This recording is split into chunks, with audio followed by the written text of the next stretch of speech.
আজকের ভিডিওটা শুরু করার আগে একটা প্রশ্ন করি। পৃথিবীতে এমন কোনো হাজব্যান্ড আছে যে মনে করে যে তার ওয়াইফ তাকে পুরোপুরি বোঝে? আর এমন কোনো ওয়াইফ আছে যে মনে করে যে তার হাজব্যান্ড তাকে একবারে পুরোপুরি বোঝে?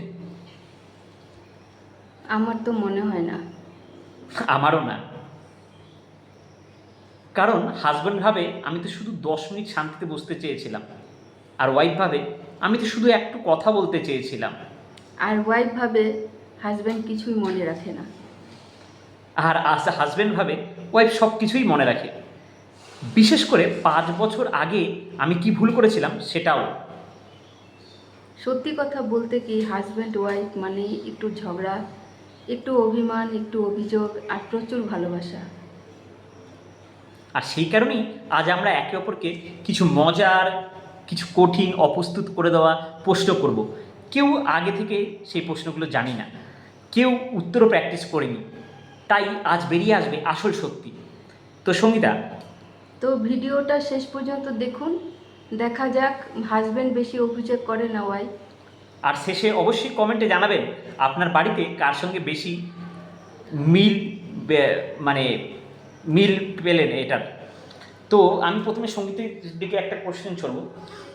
তো সঙ্গীতা আমাকে মাঝে মাঝে অনেক প্রমিস করে, সেই রাজনৈতিক নেতাদের মতো, অনেক যেভাবে বিজেপি অনেক প্রমিস করে, বা টিএমসি বা বিভিন্ন কংগ্রেস যুদ্ধের আগে মানে সরি ভোটের আগে, ঠিক তেমনভাবে যে আমি এটা করব ওটা করব। যেমন হচ্ছে আমাকে আমার বউ অর্ধাঙ্গিনী আমাকে একটা প্রমিস করেছিল যে আমি প্রতিদিন যোগা যাব, অ্যাটলিস্ট মাসে 20 দিন, 30 ডেজের মধ্যে 20 দিন আমি সকালবেলা 5টায় যোগা করতে যাব।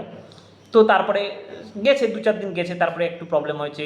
একদিন সকালবেলা ঘুম থেকে উঠতে ইচ্ছা করে না, একদিন একটু শরীর খারাপ, হ্যাঁ একদিন বৃষ্টি, প্রতিদিন কিছু না কিছু হয়, তো সে যেতে পারে না। তো যাই হোক, তারপরে আবার বাধা কাটিয়ে কিছুদিন যায়, তারপরে আবার যায় না। তো প্রতি সময় সে বলে দৌড় এত সকালবেলা যাওয়া যায়, সকাল সকাল এত সকালবেলা ঘুম থেকে ওঠা যায়। তো তারপরে সে ভাবে যে নিজে থেকে করবে, সেটাও সে করে, 2 দিন 4 দিন করে, করার পর আবার টাইমটা চেঞ্জ হয়ে যাও, কোনো না কোনো একটা বাধা আসে। তো সঙ্গীতা, আমার তোমাকে বলার কোয়েশ্চেনটা এইখানে যে তুমি নিজে একটা প্রমিস করো, সেই প্রমিসটা তুমি রাখো না, না রাখলে আমার মনে প্রচুর প্রচুর ব্যথা হয়, দুঃখ হয়, হৃদয় ভেঙে যায়। তো তুমি এই নিয়ে কিছু বলতে চাও? আমাকে এত এত প্রতিশ্রুতি দিও, যখন তুমি রাখো না সেই প্রতিশ্রুতি। প্রথমত আমি বলি যে আমার তো মানে আমার শরীরে বিশেষ করে ওষুধে ভর্তি। আমি সারাদিনে যা ওষুধ খাই, মানে খাবারটা থেকে বেশি ওষুধই খাই আমি। তো আমি যখন ওষুধটা খাই, সকালবেলা খাচ্ছি, খাওয়ার পরে তারপরে রাত্রেবেলা যাই হোক কোনো মতে মানে কোনো মানে লাকিলি আমি দুপুরবেলা ওষুধটা নাই আমার, ওই রাতেরবেলাটা আছে আর সকালে আছে। তো যখন রাতেরবেলা ওষুধটা খাই ঘুমাই, তখন আর মনে হয় না যে সকালবেলা উঠি। এখন ছেলের এখন স্কুল হবে, তাই ছেলের স্কুলের জন্য আমাকে নাই নাই করে আমাকে এখন 6:30টায় ওঠার এখন প্র্যাকটিস করতে লাগবে। তো সেটা উঠবো, কিন্তু আমার পক্ষে এটা সম্ভব না যে যোগাতে যাব 5:30টায় উঠে, তারপরে ঘুমন্ত অবস্থায় রাস্তার মধ্যে যে কোনো টাইমে অ্যাক্সিডেন্ট হয়ে যেতে পারে। আমার দুবার অ্যাক্সিডেন্ট হতে হতে বাঁচছি। তো আমার সাথে কেউ যাওয়ার নেই, আমি একা একা যাও আমার পক্ষে মানে আমি ভয় পাচ্ছি, মানে আমার পক্ষে সম্ভব না। তো বাড়িতেই প্র্যাকটিস করার চেষ্টা করি ওই যোগাটা। হ্যাঁ, হাঁটার ব্যাপারটা আমি চেষ্টা করব যে সপ্তাহে 3 দিন আমি যাতে বাড়ির বাইরে একটু হেঁটে আসতে পারি, এটা আমি করতে পারি। কিন্তু যোগাটা আমার পক্ষে সম্ভব না, এখানে যায় বাড়িতে আমি যোগা প্র্যাকটিস করব, তাও ভালো। সবই ভালো, শনি রবিবার কোথায় কোন স্কুল থাকে আমি জানি না। আমার মনে হয় মানুষের মানে তিনটা, মানে আমাদের 3 ধরনের হাত আছে। একটা হচ্ছে বাম হাত, ডান হাত, সেটা আমরা সবাই জানি। আরেকটা আছে, সেটার নাম হচ্ছে অজুহাত। অজুহাত বা এক্সকিউজ, আমরা সময় একটা অজুহাত আমরা জানি যে আমরা যদি জীবনে মন থেকে বাই হার্ট থেকে যদি কোনো কিছু সিদ্ধান্ত নিই, সেটার জন্য আমরা পৃথিবীর সব কিছুকে এদিক থেকে ওদিক করে দিতে পারি। এখনই সঙ্গীতা যখন খুব সুন্দরভাবে তার এক্সপ্লেনেশন দিল, বললো যে এতদিন সে দেরি করে উঠতো, কিন্তু যেহেতু ছেলের স্কুল তাহলে সে 6:30টায় উঠতে পারবে। মানে কারণটা কিন্তু এটা নয় যে আমি উঠতে পারবো না বা আমি করতে পারবো না, কারণটা হচ্ছে আমার মন আর মানসিকতা। আমার কাছে আমার ছেলের প্রায়োরিটিটা হাই, অথবা আমি এটা করবো। আমার কাছে যদি শরীরের প্রায়োরিটিটা হাই হয়, তাহলে আমি তার অল্টারনেট রাস্তা বের করে ফেলবো। যেমনভাবে পাহাড় থেকে যখন নদী থেকে যখন জলধারা নামে, সে কিন্তু তার সমুদ্রে মেশার জন্য তার রাস্তা কিন্তু সে খুঁজে নেয়। হ্যাঁ, স্কুলে তো পাঠানোর জন্য তো আমাকে রাস্তার মধ্যে ওইভাবে চলে হ্যাঁ, যেতে হচ্ছে তো না। আমার মনে হয় একা জীবনে একা। জীবনে ইচ্ছাটা বড় কথা। আমি ইচ্ছাটা, জীবনের ঝুঁকি নিয়ে কেন কাজ হ্যাঁ, করব? আমার কথা হচ্ছে জীবনে ইচ্ছাটা হচ্ছে বড় কথা।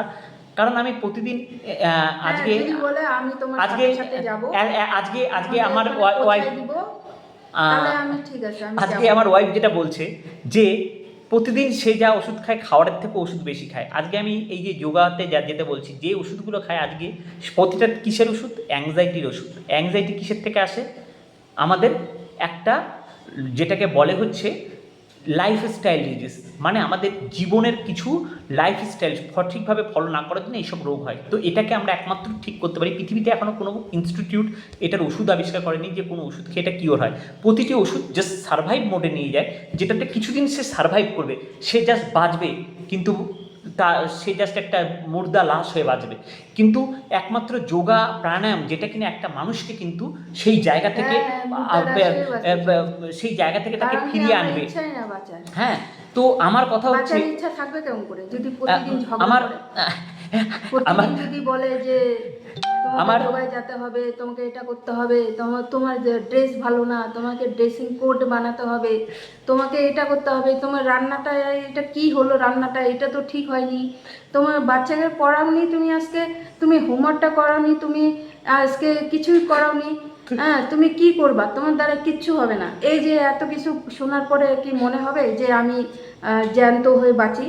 তখন মুর্দার লাশই হয়ে বাঁচতে ইচ্ছা করে। আর হ্যাঁ, এই জায়গাটাই সব থেকে বড় লেসেন, যে কিছু মানুষ সব সময় ভাবে যে না, আমি হচ্ছে